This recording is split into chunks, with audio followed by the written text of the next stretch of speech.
Good afternoon, members, administration, and any members of the public. Good afternoon, and welcome to today's meeting of the Regina Planning Commission on Tuesday, January 21st of 2025. We acknowledge that we're on the traditional lands of the Treaty 4 territory, a treaty signed with 35 First Nations across southern Saskatchewan and parts of Alberta and Manitoba, and the original lands of the Cree, Saulteaux, Dakota, Lakota, Nakota, and on the homeland of the Métis Nation. The City of Regina owes its strength and vibrancy to these lands and the diverse Indigenous peoples whose ancestors' footsteps have marked this territory, as well as settlers from around the world who continue to be welcomed here and call Regina home. Some members of the Commission and/or administration may be attending the meeting today through video conferencing. And I would like to remind those members of the following. Please ensure your video camera and microphone are turned off. If a member of the Commission wishes to speak, please use the raised hand function to be placed into the speaking queue, and remember to unmute your microphone and enable your video camera.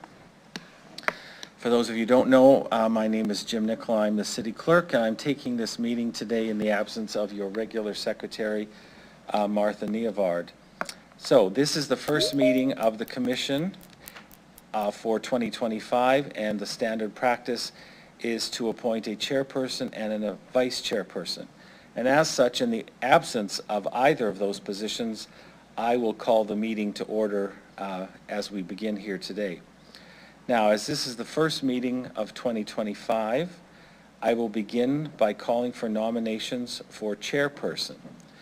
To remind everyone, the Regina Planning Commission is a main committee of council, and in accordance with both the procedure bylaw and the committee bylaw, the commission member appointed as a chairperson must be one of the three commissioners that are concurrently city councillors, two of which are with us today, Councillors Rasevich and Seeklis. So in that regard, I'm going to open up the floor and ask if any member of the commission either wishes to put their name forward or to nominate someone as the chairperson of RPC for 2025.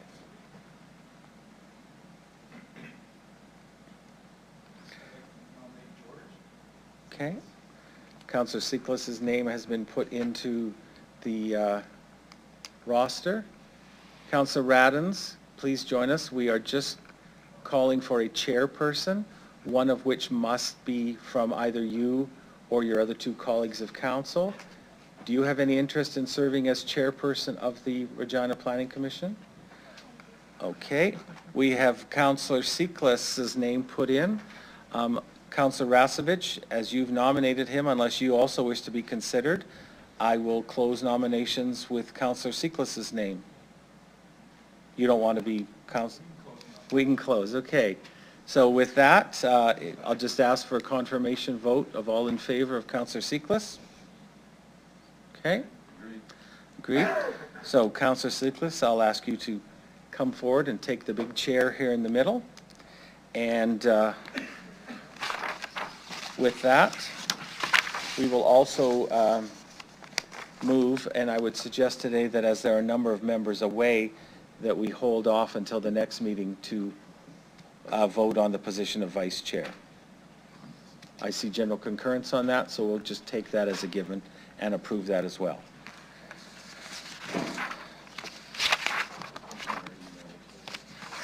Pardon me? Yeah. I'm just...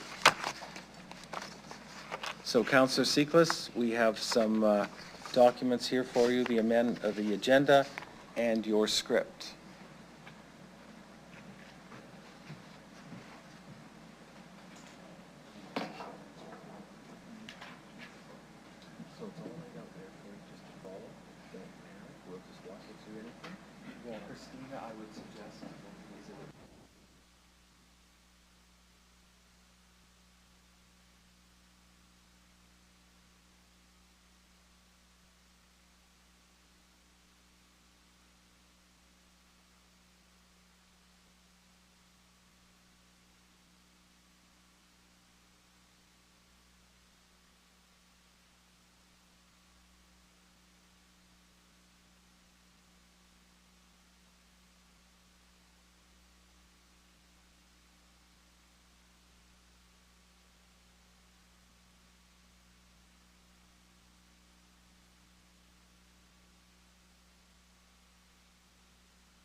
Okay, good afternoon, everybody.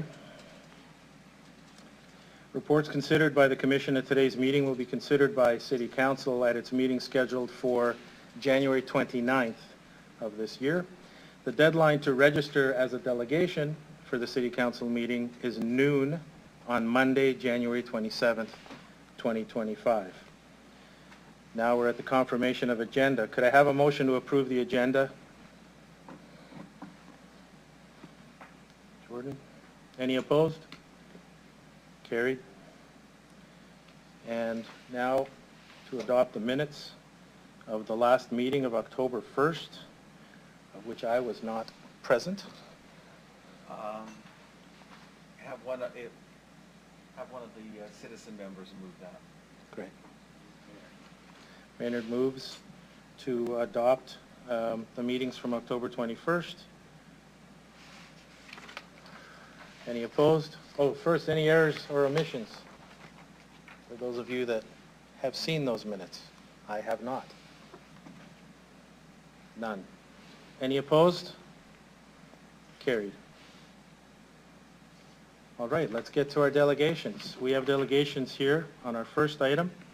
I'd like to call upon delegation Jenna Hutton virtually and Evan Hunchak in person of Bright Communities. Evan, please introduce yourself for the record, the organization you're representing, what city, town you reside in.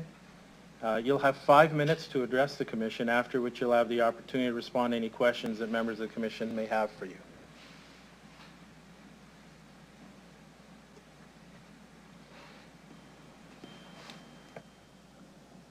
Are you able to admit Jenna into the meeting, I think?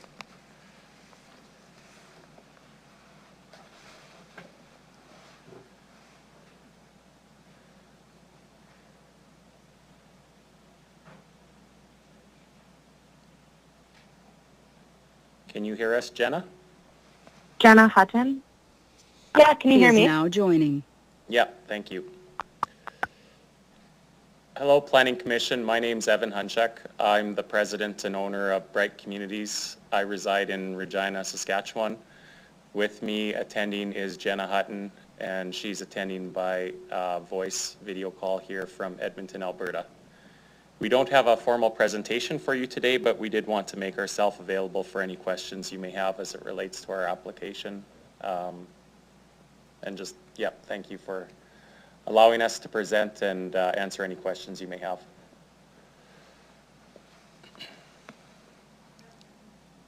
No formal presentation, just to answer any questions if there was questions today.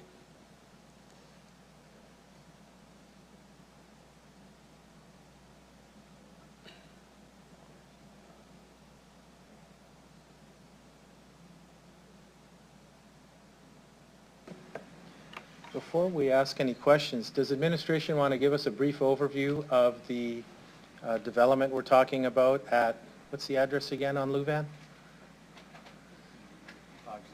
5080 Louvain. Admin?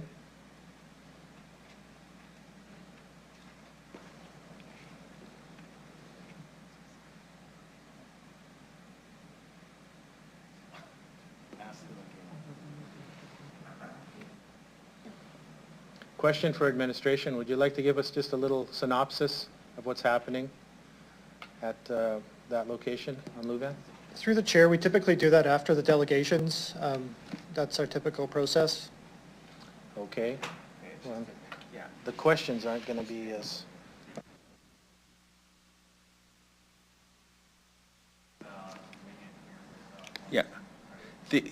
The only reason I had suggested that was because we have so many new members, and it's a bit outside of the norm. But I think if you gave a brief overview of this, and then it will help particularly the new councilors on the commission to potentially ask questions of Mr. Hunchak, and then we'll come back to admin.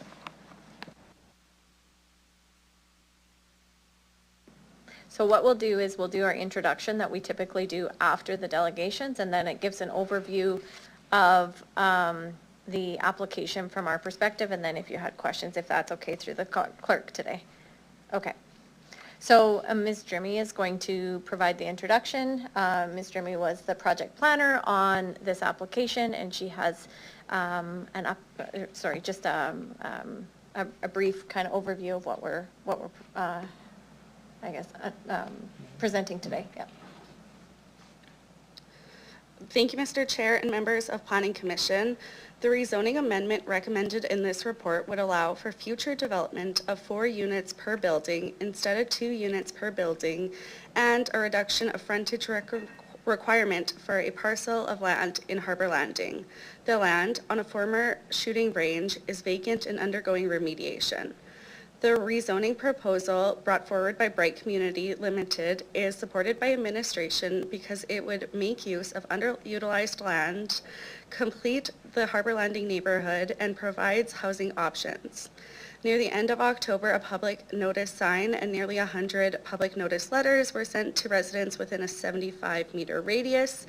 Administration has received feedback from 4 residents, 2 of who were opposed to the changes under any condition. 1 would accept if drainage concerns were addressed, and 1 who supported the proposal, provided the traffic impacts were considered and the parking was adequate. Bright Communities has completed a traffic impact assessment. This application would have no additional impacts to the area. Should council approve the bylaw amendment, Bright Communities would still be required to submit and receive administration approval for development permits before any construction could occur.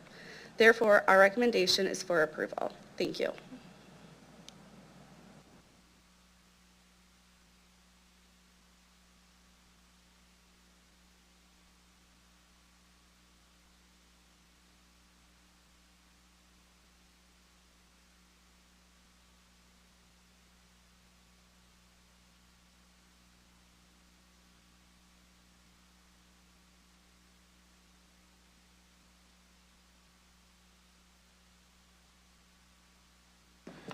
Members of the committee, any questions?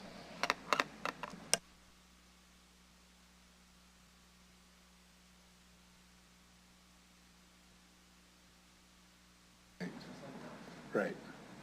I guess through the chair, is this, I'm just curious, is it low-income housing by any chance, or are these for sale, or are they rentals? Just kind of curious. Through the chair, thank you for your question, Councillor Rasevich. The intended occupancy of the home would be for sale. Northridge has these lots under agreement, and they would be constructed as duplex homes. Under the current zoning RU, which is a low-density zone, it would allow for a duplex home, but it wouldn't allow for a legal basement suite. So by rezoning these from RU to RL, which is the medium-density zone designation, it would permit a legal basement suite. It wouldn't be our intent to construct the basement suite at this time, but if a homeowner wanted to construct it in the future, whether for a child or an aging parent, or they just wanted rental income downstairs, they could do that legally. So that's the reason we're here today. We would have brought this application forward with our original zoning and concept plan amendment in September, when it was approved by Planning Commission and Council. But the circulation process had already started with the public, and we would have put our application in jeopardy of appearing at the last council meeting. So we decided not to proceed with this application and just waited until that one was approved before submitting this one. So. Okay. So they're not rentals, they're for sale. These are for owners, I guess. Yeah, through the chair, the intent is 100% of the 10 acres, the 126 units that we're developing. It's all purpose-built for home ownership. There is 0 planned rentals in this community. Yeah. Oh, wow. Yeah. Okay. I didn't realize it was 126 units. Wow.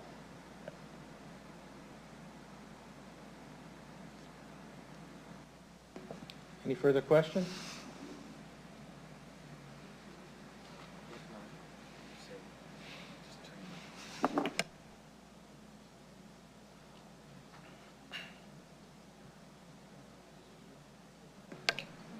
Some questions over there? Yep. I've got my button going. It's okay. I'm on. Okay, thank you very much. You'll probably answer it, and I'll be probably incorrect in this as well, but I didn't see anything in the notes, and I could ask this of administration as well, but our recollection is there were some environmental issues in this area on a different file close by. Are you aware of any issues related to that at all? As in cleanup, I mean. Sure, yeah, thank you for that question. Through the chair, most of the 10-acre site is contaminated. There was the former Regina Gun Club range that used it from the 1940s until 2005. So as part of the approval from Planning Commission and I guess Council in September, holding overlay zone would be applied to this land in addition to our current zone that we're seeking, that holding overlay zone wouldn't be removed until the remediation's complete.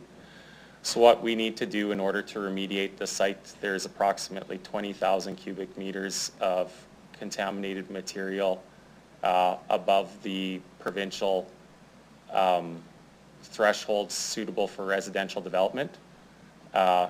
We've been working with ground engineering and we've identified where that is. Generally speaking, it's approximately a half a meter over the entire site. In some areas there isn't any, in other areas it might be as deep as 1.5 meters. But what we need to do with that is we would be digging it out and placing it on approximately 2,000 trucks, 25% of which would go to the Gap landfill, which is near the U.S. border, about a 4-hour round trip. That would be the closest disposal facility that could accept that lead material. And then anything that tests under 600 parts per million would be allowable to go to the Regina landfill, that it would be a safe enough level in order for the landfill to use that material. Okay, yeah, good. Thank you very much. That's it. Any other questions? Oh, I guess through the chair, I'm not sure if you can answer this, just the parking, because we always hear that there's always parking issues with these developments, and I guess is it all on the road, or is there, I guess, driveways, or garages, or underground, or? No, I'd love to answer that question. Thank you for that. Through the chair, our zoning application and our concept plan amendment allows for low and medium density only in this area. There's no high density. So every single unit that would be constructed would be ground oriented, meaning it's at most two floors. There's a main entrance on the ground. There isn't anything that would be 3 or 4 stories like an apartment with higher density.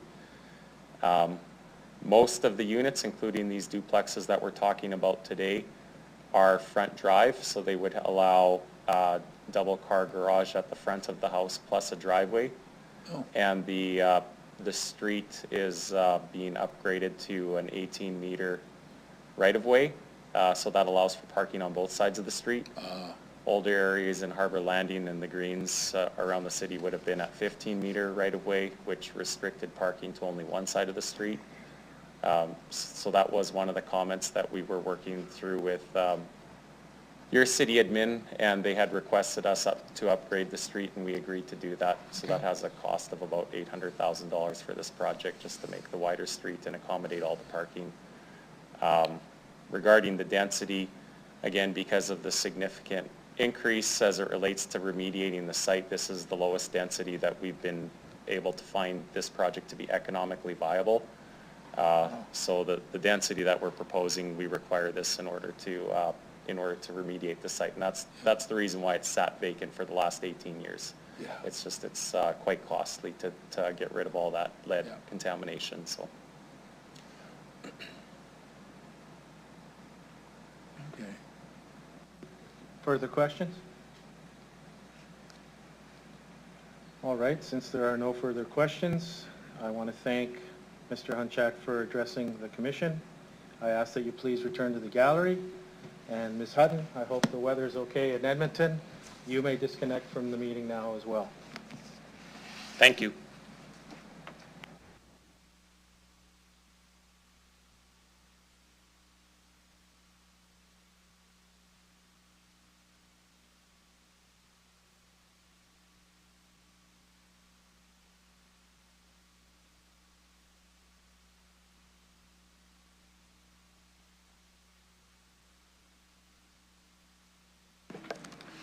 Okay.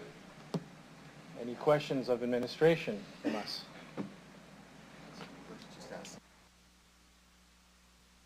I'm sorry, we should move to put the motion on the floor first. Can I have someone move the recommendation?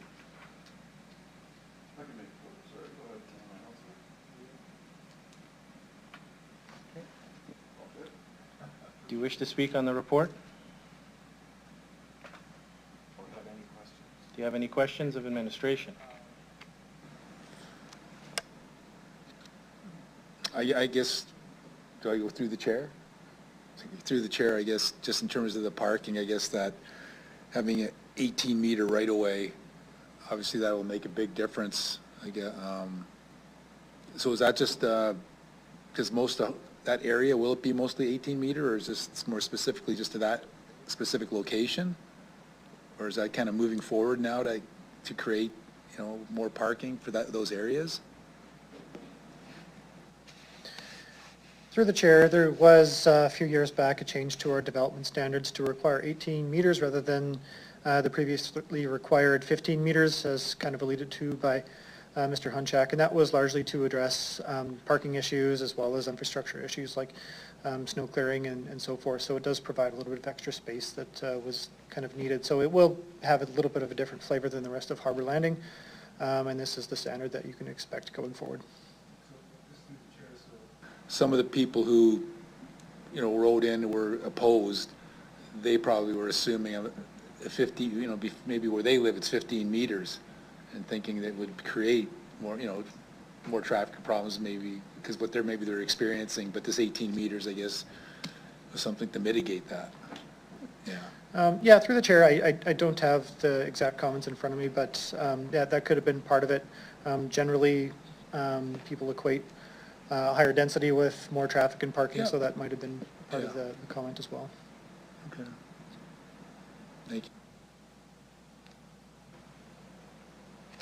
you. This is just a point of order, actually. I may have misunderstood, but I understood because we were a little bit out of the process that administration just gave a very brief overview and they were going to give us more information, so I was wrong. I stand corrected. Thank you very much.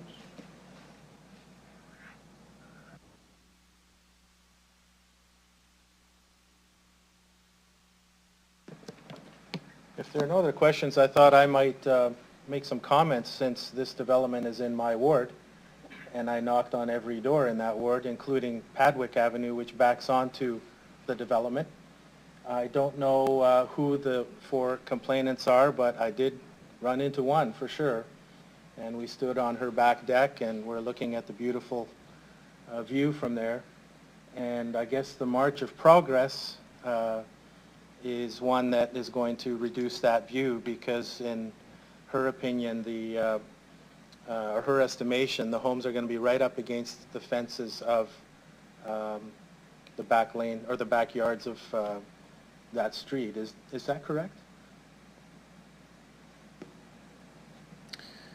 Through the chair, yeah, I'll make a couple comments. So this area has always been identified for development ever since Harbor Landing was approved back in 2007. People may have gotten used to the current situation, but it has always been land that was identified for development. So in terms of how the future buildings will be set back, I believe there's approximately 5-meter minimum setback, but typically we would find setbacks that are larger than that, depending on the lot configuration and so forth. So there will be some distance between the new buildings and the rear property lines, and that'll just be part of the fabric of this new neighborhood addition. Right, and I was just curious, being new here, I don't know what kind of consultation process we have with those residents and any others nearby. Has that been completed, or are there more consultations to come? Through the chair, we have standard requirements, and then depending on the situation, we may go over and above those. So our public notice bylaw requires us to circulate to a minimum radius of 75 meters. In this case, I believe we went a little beyond that and kind of did that neighborhood pocket, so that's where we get the 100 or so letters that we send out. So that's required by the public notice bylaw. In addition to that, we're also required to, subsequent to this meeting, post notice of the bylaw intention to the city website. There's a similar advertisement in the Leader Post. The other thing I'll mention is we always invite public feedback whenever we send out notices to the surrounding community. We take that feedback and assess it. We do our best to distill it in a way that City Council can make sense of it and understand what their constituents are thinking. In some cases, it does feed into the design proposal or the proposal that's at hand. It may or may not result in some changes, but ultimately our goal is to make sure people are informed about what's going on, how to participate in the process if they so choose, and just to be as transparent as possible.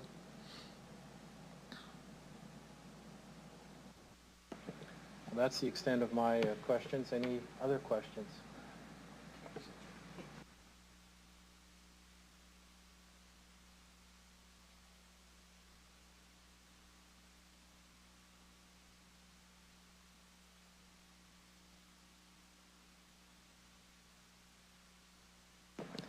Councillor Rasovich, is seeing that you're the mover, would you like to close debate on this? Yeah, I'll close debate. Yep. I hear No. you. The answer's Nothing else no. to say. Okay. Then I will ask the clerk to start the vote.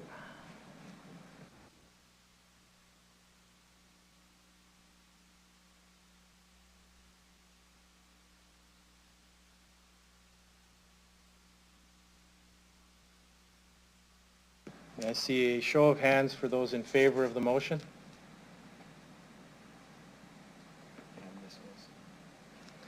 That's unanimous. Oh. Ms. Wilson? There we go. In favor. What did she say? She said in favor. In favor. Thank you. Carried.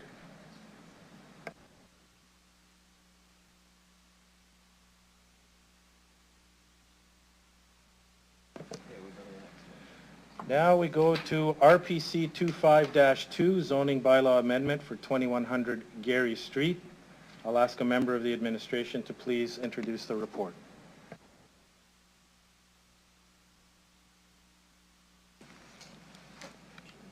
Hi, my name is Tyson Salinger. I'm a City Planner 1 here with the city. Good afternoon, Mr. Chair and members of the RPC committee.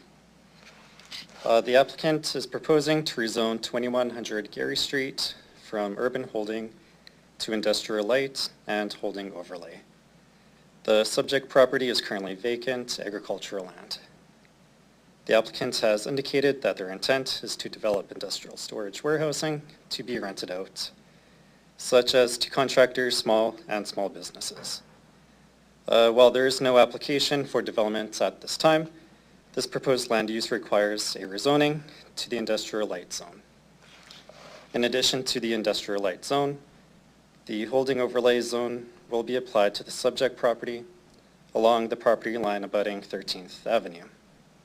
The purpose of this is to ensure when 13th Avenue is eventually upgraded, that land required for widening has not been developed.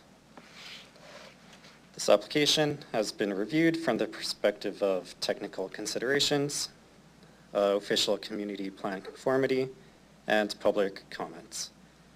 The proposed rezoning supports official community plan objectives relating to economic prosperity by advancing opportunities for new industrial development and economic investment. The proposal was provided to the Regina Airport Authority, who has no concerns about the rezoning, but commented that future development proposals need to conform with the airport's height overlay and be reviewed by the Regina Airport Authority. Other comments were received by an adjacent property owner, which has been addressed in Appendix B. Thank you, and administration is happy to answer any questions. Can I have someone move this report? Thank you. Any questions from commission members on the report?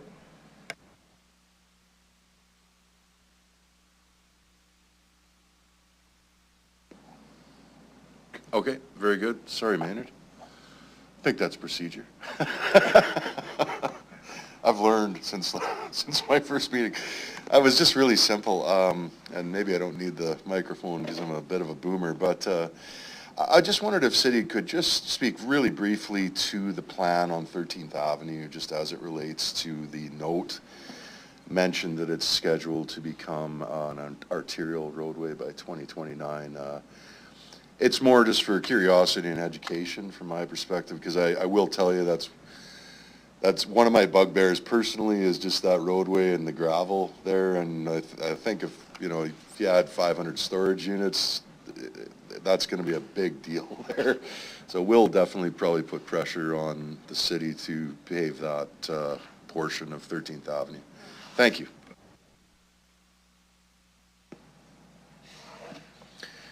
Through the chair, we don't have a lot of detailed information at this time, but we know that it is within the city's transportation master plan to be eventually developed as an arterial roadway. So typically that means a 4 or 6 lane divided roadway, which requires quite a bit more roadway.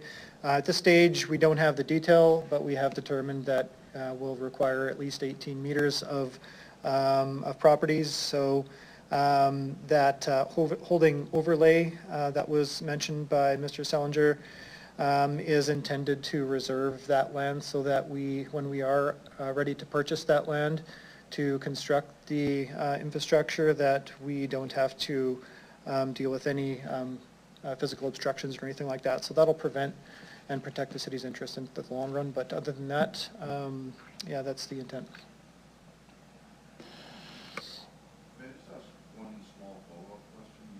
And there's no water or sewer. Do you happen to know if there's power there? Through the chair, I don't have that information. There would at least be power to the neighboring properties. So I'm assuming that it would be relatively simple to pull over to this property as well. Again, it'd be on the developer. Largely, though, yeah. That's correct. Understood. Thank Yeah. you. You're very kind. Further questions? Mr. Chair, you probably think I ask a lot of questions. I actually don't. It's just a coincidence anyway.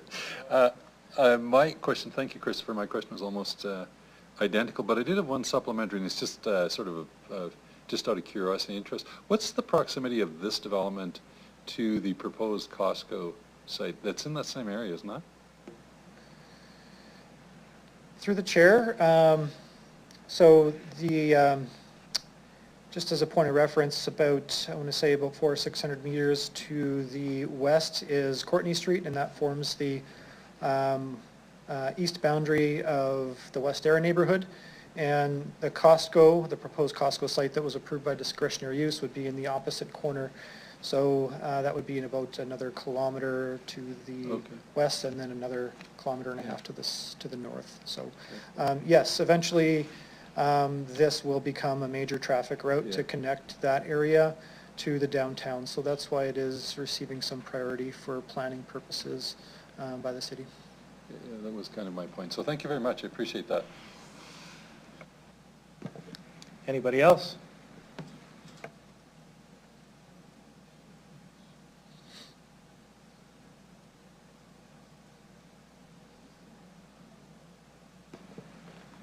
Mr. Adams, any final comments? No, sir. Thank you, Mr. Chair. Would you like to close debate? I can do that.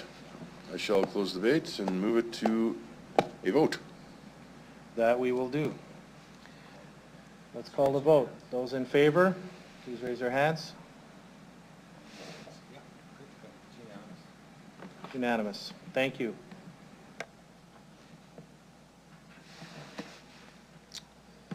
Okay, we'll now consider the next item and the final item, RPC 25-3, another zoning bylaw amendment for 1876 Wallace Street. Would a member of administration please introduce this report? Thank you. Go ahead. Thank you, Mr. Chair and members of Planning Commission. I'm Zoe Drimmy. I'm a city planner too here. The applicant and owner proposes to rezone 1876 Wallace Street, the subject property, from residential low-rise zone to mixed low-rise zone. The subject property is currently used as a place of worship on the main floor, which was previously approved by City Council on December 6th, 2023, and 2 dwelling units on the second floor. The applicant has indicated that their intent is to transition the second floor from residential to an educational use or related service that complements the main floor use. This proposed change of land use requires a rezoning to the mixed low-rise zone, as the residential low-rise zone is primarily residential focused.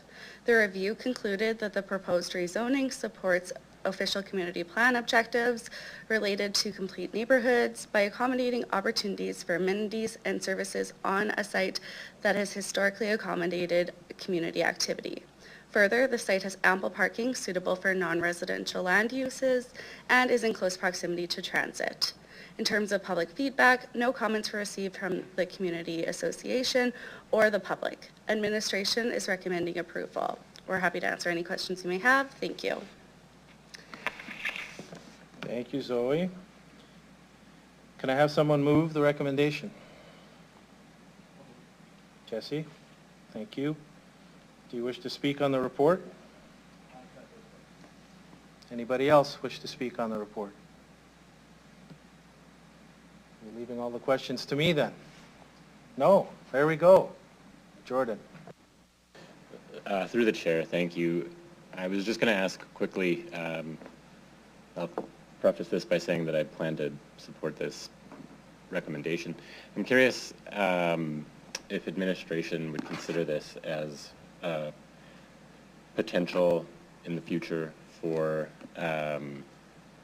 rezoning other properties that would be kind of at that intersection or nearby as part of more of a package of rezoning at one time. Thank you.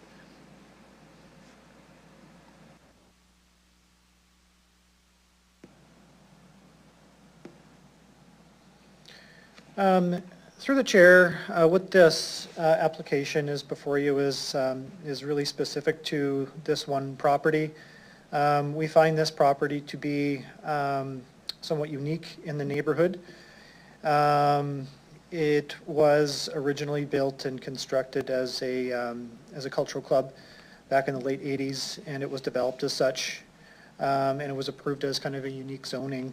And it has been as such ever since until the most recent zoning decisions have been made. So I would consider this lot to be sort of a unique feature within the neighborhood. And as I understand, sort of the underlying question here is, should we be looking more broadly at rezoning applications like this? So there may be a time and a place for that, and we might consider that, the implications of rezoning beyond what the application is immediately requesting.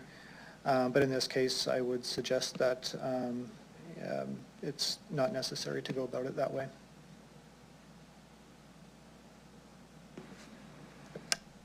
Anybody else?